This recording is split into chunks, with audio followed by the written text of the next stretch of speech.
My name's Jordan Fish, I'm in Bring Me the Horizon, and this is the last day of our UK tour. We're at O2 Arena, and I'm going to show you my Arturia-based setup.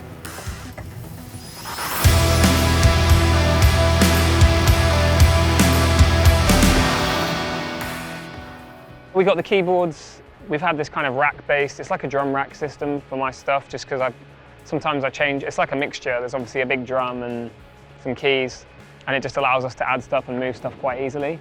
And it packs down nicely and it's really stable. So yeah, we just decided to kind of paint it white to match up with the keys, and got this kind of Stormtrooper vibe going on. I don't need a particularly piano-y feel. I'm not like a pianist really. I'm a bit of a blagger, so the feel is nice. It's kind of like a middle ground really between like a synthy feel and still got a little bit of weight to it, so I like the feel. And then also this was really cool as well, because I quite like to have just like a bank of buttons up there, because I do a lot of just like one-shot button stuff, just so that when I'm singing I've got, rather than like messing around off to the side, I've got stuff in front of me I can faff around with. Generally we'll just kind of take a song and then look at what's the best way to chop it up to perform, because obviously like when we're in the studio I don't tend to think too much about how it's going to be played. I'm just trying to make something good. We look at it and see what's going to feel better to play on here. Like if there's something that's a bit more percussive or going to look better performed on the pads, we'll move it onto here, because it's all a MIDI based system, so we can literally shift sounds around. I can have them on here, so some songs I'll be playing up here and then I'll move on to these if I want to, or even down here I've got some stuff.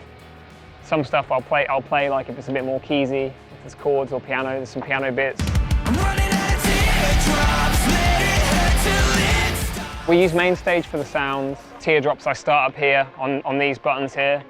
Then when it hits the chorus, they just flip to a different sound and I carry on. So it's all controlled by MIDI. MainStage switches via MIDI, coming from our kind of like thing that's running our tracks, our time code and our click tracks. We actually have 6 machines. So there's kind of a master machine running tracks, time code, click, any cues I've put in for the band, like come on stage, and there's 1, 2, 3, 4 counts sometimes if it's, you know, something I think is like, could be a hairy moment. Like there's bits where a crowd might be singing for a while and they almost always go faster than us. So I'll put like a 1, 2 just to like make sure that we don't get lost, because it really throws you off. So sounds that I've made, and I can't remember how I made them, I'll like re-chop them back up in some format and then kind of break them up into pads or up on here. Sometimes it's just like something you made randomly and got processed, and I have no idea what I did at the time. So some of them will be re-chopped like that. Some of them are more like I can dig out a synth sound and kind of recreate it, and if I can I will, because it gives us a bit more control. I've got some piano sounds, some kind of simple synth sounds. There's a sound in Parasite Eve in the pre-chorus, this kind of plucked, bong, bong, bong, kind of pizzicato string sound. And then halfway through that section, it kicks in with like a kind of delay and reverby sound and goes all wet. So that's all done, that's a software string pluck effectively.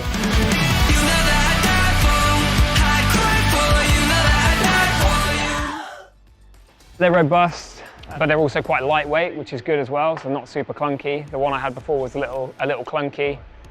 It's all well made. The knobs don't fall off, which sounds silly, but they always fall off. It does a little cool swipe thing on the lights, which I love when I come on stage. I don't know what it is, but it just kind of goes, does a little disco mode thing, these are the kind of things that I like.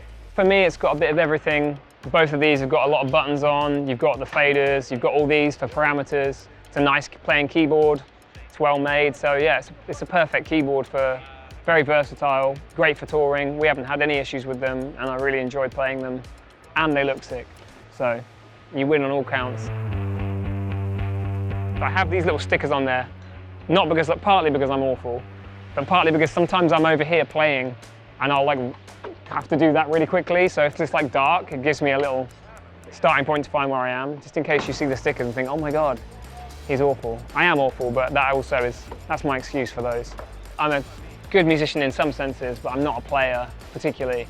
I don't think you necessarily need to be held back by your piano or keys ability, you know what I mean? I think your creativity is the most important thing. If you can make cool music, then I think that's the important thing, being creative and trying to make something you think is cool. Mess with software synths, experiment, and just enjoy what you're making.